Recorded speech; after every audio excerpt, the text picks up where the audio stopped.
सभी राष्ट्रवादियों का स्वागत है पॉलिटिकल बस में। दोस्तों, द बंगाल फाइल्स नाम की एक मूवी रिलीज होने वाली है आने वाले कुछ ही दिनों में।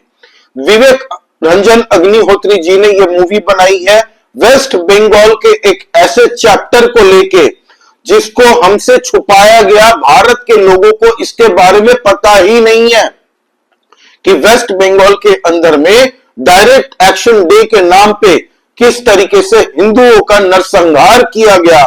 भारत की आज तक की हिस्ट्री में दोस्तों ये सबसे काला अध्याय है। आपको बता दूं दोस्तों, विवेक रंजन अग्निहोत्री जी ने द कश्मीर फाइल्स नामक एक मूवी बनाई थी। उस मूवी को लेके भी भारत के अंदर में कई ऐसी पॉलिटिकल पार्टियां थी जिनके पेट में दर्द हो रहा था कि क्यों आप कश्मीर फाइल्स का मुद्दा छेड़ रहे हो। फिर से लोगों के बीच में कम्युनल डिसहार्मनी फैलेगी, उनके वोट बैंक नाराज हो जाएंगे। इसीलिए उसको भी रोकने की बड़ी कोशिश की थी। अरविंद केजरीवाल जैसे दो कौड़ी के नेता ने विधानसभा के अंदर से यह तक कह दिया था कि उसको आप यूट्यूब में दिखा दीजिए ना फ्री में। आपको बता दूं, द बंगाल फाइल्स जो मूवी है ये 1946 डायरेक्ट एक्शन डे के बारे में बताती है दोस्तों, और भारत के एक ऐसे हिस्से को छुपाने की कोशिश की जा रही है जिससे हिंदुओं को पता ही न चले कि उनके साथ में किया क्या गया है, उनके पूर्वजों के साथ में क्या किया गया है। हालांकि ये स्टोरी वेस्ट बंगाल की है, लेकिन ये पूरे भारत की स्टोरी है देखने जाए तो मैं शुरू करता हूं दोस्तों कि क्या हुआ था डायरेक्ट एक्शन डे के दिन में वेस्ट बंगाल के अंदर में उस वक्त में, जिसको लेके ममता बनर्जी की सरकार ने इस मूवी को रोक दिया है ये सोच के कि अगर ये मूवी रिलीज हो गई तो इससे ममता बनर्जी के वोट बैंक नाराज हो जाएंगे। एक तरीके से कम्युनल डिसहार्मनी सोसाइटी में फैलेगी। भाई, सच दिखाने से अगर डिसहार्मनी फैलती है तो सच फैलना चाहिए, लोगों को पता होना चाहिए कि हुआ क्या था। अगर सच दिखाने से किसी को दुख होता है तो आपको सोचना पड़ेगा कि वो जो व्यक्ति नाराज हो रहा है, दुख हो रहा है, सच दिखाने से तो उसकी कोई वैल्यू नहीं है आज की डेट में भारत के अंदर में। तो आपको बता दूं दोस्तों, ममता बनर्जी जी की पुलिस ने कल जाके विवेक रंजन अग्निहोत्री जी की मूवी का शो चल रहा था वहां पे, तो वहां पे जाके पुलिस प्रशासन ने उस मूवी को रोक दिया गया। कहा कि वेस्ट बंगाल के अंदर में हम ये चलने नहीं देंगे। एक तरीके से ये जब अथॉरिटी के द्वारा पास की गई मूवी है और ये एक भारत का डार्केस्ट चैप्टर है जो हर एक बच्चे को पता होना चाहिए भारत के अंदर में कि क्या हुआ था उस दिन हिंदुओं के साथ में उस वक्त में 1946 के दौर में।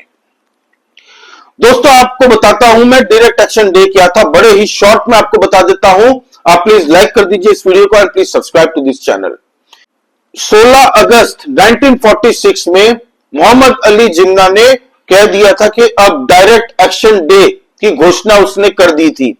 उस वक्त में वेस्ट बंगाल के अंदर में मुस्लिम लीग हुआ करता था और उस वक्त के मुस्लिम लीग के एक नेता चीफ मिनिस्टर भी थे वेस्ट बंगाल के, जिनका नाम था हुसैन शहीद सोहरावर्दी।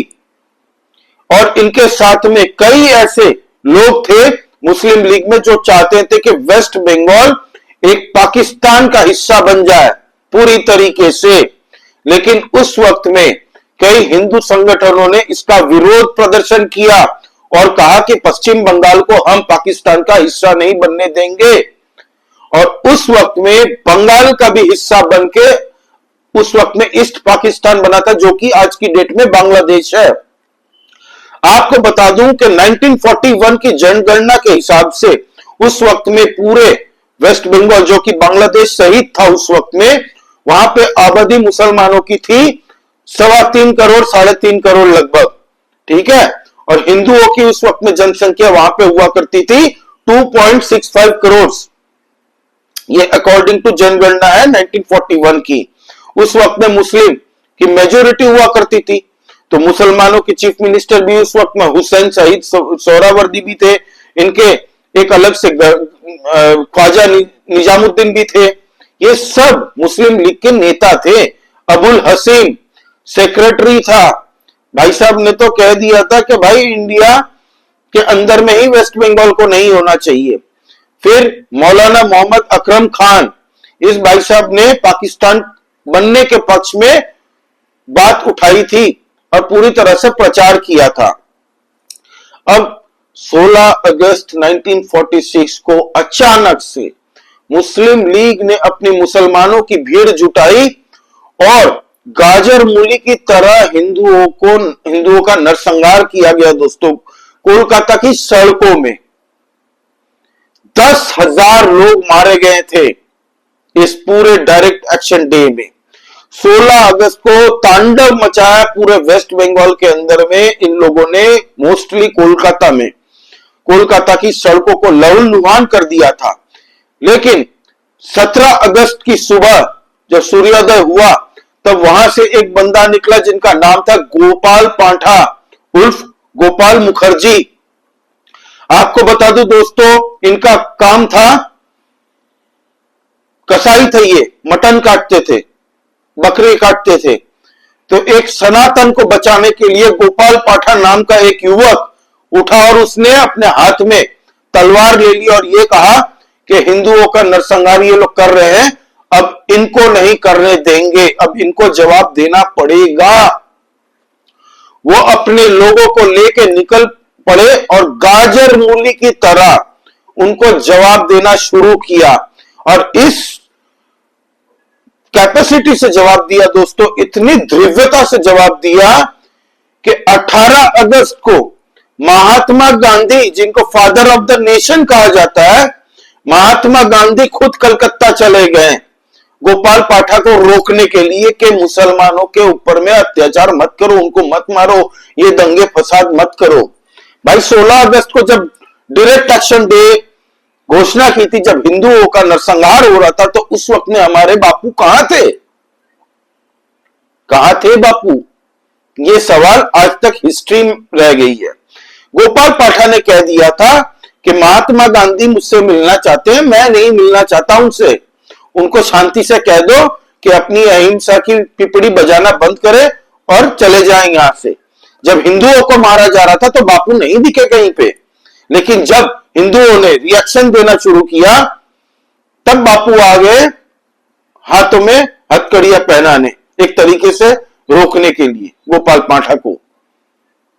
फिर बापू ने अपने लोगों को भेजा कांग्रेस पार्टी के, उस वक्त में ये कहते हुए कि गोपाल पाठा जी आप अपने हथियार डाल दीजिए, बापू के सामने सरेंडर करवा दीजिए, शांति बहाल करवाएंगे हम कलकत्ता के अंदर में, वेस्ट बंगाल में, हिंदू मुसलमान के बीच में भाईचारा बनाएंगे। तो कहा ये सब नौटंकी नहीं चलेगी यहां पे भाई, हम अपने हथियार नहीं डालेंगे। अगर उन्होंने हिंदुओं का नरसंहार किया तो हम भी करेंगे। ये गोपाल पाठा जी के शब्द हैं। और उसके बाद में ये मामला शांत हुआ, लेकिन तब तक 10,000 लोगों की मृत्यु हो चुकी थी कोलकाता की सड़कों की। मैं ऐसी ऐसी तस्वीरें हैं मेरे पास दोस्तों, आपको दिखाऊंगा तो आपकी रूहें कांप जाएंगी। नहीं पोस्ट कर सकता यहां पे यूट्यूब के गाइडलाइंस की वजह से, लेकिन एक तस्वीर आपको दिखाता हूं, हो सकता है आपको आइडिया मिल जाए। ऐसी ऐसी तस्वीरें हैं, ऊपर गिद्ध बैठे हैं, लाशों को कोई पूछ नहीं रहा है। कई दिनों तक कोलकाता की सड़कों में लाशें पड़ी रही, गिद्ध खा रहे थे। और आपको बता दूं कि 1 लाख से ज्यादा हिंदू पलायन कर चुके थे दोस्तों उस वक्त में, 1946 में। और ये जो शेख मुजीबुर रहमान, बांग्लादेश की शेख हसीना का बाप, उस वक्त में कॉलेज का नेता हुआ करता था। ये बहुत ही करीबी था दोस्तों उस वक्त के चीफ मिनिस्टर जो थे हुसैन साहिब सोहरावर्दी, उसके बड़े क्लोज थे। और उसने चाबी भराई थी कि भाई बंगाल के अंदर में हमें अगर इसको बांग्लादेश बनाना है या पाकिस्तान बनाना है तो उस वक्त में हिंदुओं को यहां से भगाना पड़ेगा। कुत्ते की मौत मरा शेख मुजीबुर रहमान, कुत्ते की मौत। वो बोलते हैं ना कर्मा यहीं पे आपको लेके जाएगा, पूरा हिसाब किताब करेगा। अब दोस्तों कुत्ते की मौत मरा, उसके बाद में उसके पुतले के ऊपर में बांग्लादेश के अंदर में अभी हाल ही में हमने देखा था किस तरीके से लोग मूत रहे थे और उसको तोड़ दिया गया उसकी मूर्ति को। तो आज ये है कर्मा। और उसकी बेटी को उसके ही बाप, जो जिसको फादर ऑफ द पाकिस्तान कहते हैं ना मुजीबुर रहमान को, बांग्लादेश, फादर ऑफ बांग्लादेश, उसके ही देश से निकाल दिया। आज वो अपने ही देश में नहीं जा सकती और भारत के शरण में आई है। तो उस वक्त में मुजीबुर रहमान और साथ में इनके और भी बहुत बड़े नाम थे, मौलाना मोहम्मद अकरम खान, अबुल हसन, ये सब जिन्ना के चाटुकार थे। इसके बाद में जब 1947 में पाकिस्तान बना, भारत से विभाजन हुआ, उसके बाद में यही जो मुस्लिम लीग के कई नेता थे ना, ये सब पाकिस्तान में चले गए, जिनमें से हुसैन शहीद शेहरावर्दी जो कि चीफ मिनिस्टर थे, वो कुछ वक्त बाद गए थे पाकिस्तान। फिर अबुल हसन, ये सब पाकिस्तान चले गए थे। ख्वाजा नजीमुद्दीन गवर्नर बन गया था पाकिस्तान के अंदर में, ये भाई ख्वाजा नजीमुद्दीन, ये तो गवर्नर बन गया था पाकिस्तान के अंदर में, जिन्ना के अंडर में। तो ये हाल था भारत के खिलाफ। ये जो साजिश हुई थी, इसको पूरी तरह से छुपाया जाता है। गोपाल पाठक जैसे लोगों का इतिहास बताया नहीं जाता भारत के लोगों को। वो हमारे इस रीसेंट हिस्ट्री में हीरो थे, हिंदुओं के लिए लड़ाई लड़ी थी उन्होंने। उनकी तस्वीर देखिए, और कहा जाता है गोपाल पाठक इतने हट्टे गट्टे थे। पाठा इसलिए उनको कहा जाता है क्योंकि बंगाली में पाठा बोलते हैं बकरे को, और इनका जो काम था गोपाल जी का, गोपाल मुखर्जी जी का, वो था बकरे काटने का। इसीलिए उनको लोग प्यार से गोपाल पाठा करके बुलाते थे। तो गोपाल पाठा जी की इतिहास किसी को नहीं बताया जाता भारत के अंदर में। हमें पता है क्योंकि हम पैदा हुए हैं बंगाल में। मैं बंगाल में पैदा हुआ हूं भाई, पढ़ाई लिखाई सब कुछ वहां की, हिस्ट्री मैंने तब से जान रखी थी। अगर डिटेल में वीडियो बनाऊंगा तो आधे घंटे भी कम पड़ जाएंगे इस डायरेक्ट एक्शन डे पे। मैं आपको शॉर्ट में बता रहा हूं कि किस तरीके से हिंदुओं का बचाव करने गोपाल पाठा जब उतरे, मुस्लिम लीग पीछे हट गई, ये कहते हुए कि भाई ये तो उल्टा हो गया। हिंदुओं की तरफ से जिस तरीके से जवाब दिया जा रहा था, उससे खौफ खा गए थे मुस्लिम लीग वाले उस वक्त में। हालांकि उनकी आबादी ज्यादा थी, लेकिन गोपाल पाठक समेत जितने लोग कलकत्ता की सड़कों में उतरे, उसके बाद से पूरा चैप्टर पलट गया था, बाजी पलट गई थी। फिर गांधी जी को वहां पे आना पड़ा, और गांधी जी वहीं पहुंच जाते थे शांति का संदेश लेके। पहले क्यों नहीं किया जब हिंदुओं को मारा जा रहा था? और मोहम्मद अली जिन्ना ने जो डायरेक्ट एक्शन डे की घोषणा की थी, तभी उसको क्यों पकड़ के डाल नहीं दिया अंदर कारावास में? और उसके बाद में हम देखते हैं कि बांग्लादेश बन गया। बांग्लादेश का जो हिस्सा है दोस्तों, वो पहले से ही मुस्लिम डोमिनेटेड एरिया हुआ करता था। ढाका वाका सब इर्द गिर्द पूरा मुस्लिम डोमिनेटेड एरिया हुआ करता था। इसीलिए वो उस हिस्से को ईस्ट पाकिस्तान बना दिया गया था, जो कि बाद में बांग्लादेश बना। और शेख मुजीबुर रहमान भाई फादर ऑफ बांग्लादेश बन गया। तो ये है दोस्तों एक छोटी सी हिस्ट्री, मैंने कम शब्दों में आपको बताने की कोशिश की है, लेकिन इसका इतिहास बड़ा ही डार्क है। विवेक रंजन अग्निहोत्री जी की जो मूवी आ रही है, वो जरूर से देखिएगा। आपको अच्छे से डिटेल में पता चलेगा कि गोपाल पाठक कौन थे। मैं अगर चाहूं दोस्तों तो एक पूरी वीडियो आप बोलेंगे तो बना दूंगा गोपाल पाठक जी के इतिहास पे, क्या किया था उन्होंने डायरेक्ट एक्शन डे में। और भारत के अंदर में बैठे उस वक्त में कुछ कांग्रेस पार्टी हुआ करती थी दोस्तों, जिसमें ब्रिटिशर्स भी थे, मोहम्मद अली जिन्ना भी थे, सब मिलके थे ना। मुस्लिम लीग का सबसे बड़ा नेता तो यही था मोहम्मद अली जिन्ना उस वक्त में। उसने ही पूरी आग लगाई है बंगाल के अंदर में।